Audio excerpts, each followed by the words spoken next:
Isayas, Kabanata 52.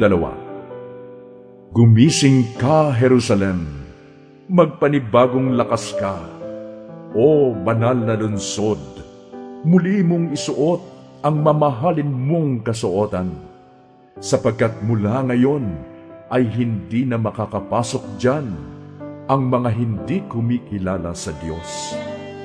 Malaya ka na, Jerusalem, tumindig ka mula sa kinauupuang alabok at umupo sa iyong trono. Kalagin mo ang taling nakagapos sa iyo. Ito ang sabi ni Yahweh sa kanyang bayan. Ipinagbili kayo ng walang bayad, kaya tutubusin din kayo ng walang bayad.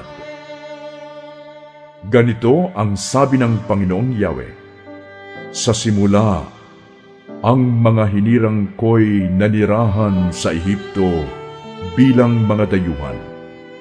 Pagkatapos, inalipin kayo ng mga taga-Assyria na hindi man lamang binayaran. Ganyan din ang nangyari sa inyo nang kayo'y bihagin sa Babilonia. Binihag kayo at hindi binayaran. Nagmamayabang ang mga bumihag sa inyo.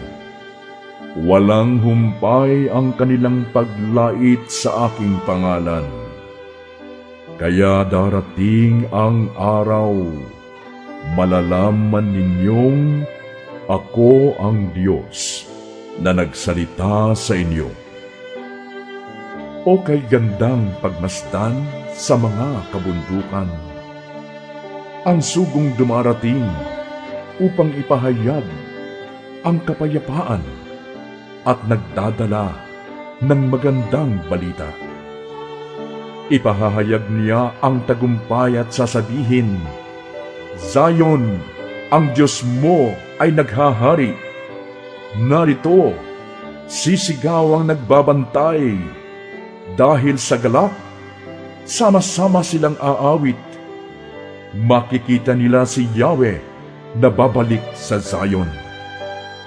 Magsiawit kayo, mga guhong pader nitong Jerusalem, sapagkat inaliw ng Diyos ang hinirang niyang bayan.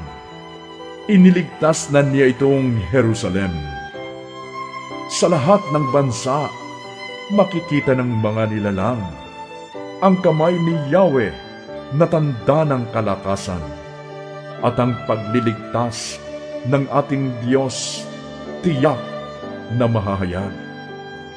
Lisanin ninyo ang Babilonia, mga tagapagdala ng kasangkapan ng templo. Huwag kayong hihipo ng anumang bagay na ipinagbabawal. Manatili kayong malinis at kayo ay mag-alisan. Ngayon ay lalakad kayong hindi na nagmamadali. Hindi na kayo magtatangkang tumakas. Papatnubayan kayo ni Yahweh at iingatan sa lahat ng saglit ng Diyos ng Israel. Sinabi ni Yahweh, ang lingkod ko'y magtatagumpay sa kanyang gawain. Mababantog siya at dadakilain. Marami ang nagulat nang siya'y makita dahil sa pagkabugbog sa kanya. Halos hindi makilala kung siya ay tao. Ngayoy marami rin ang mga bansang magugulantang, pati mga hari kapag siya'y nakita ay matitigilan. Makikita nila ang hindi na balita kahit na kailan, at mauunawaan ang hindi pa narinig ni numan.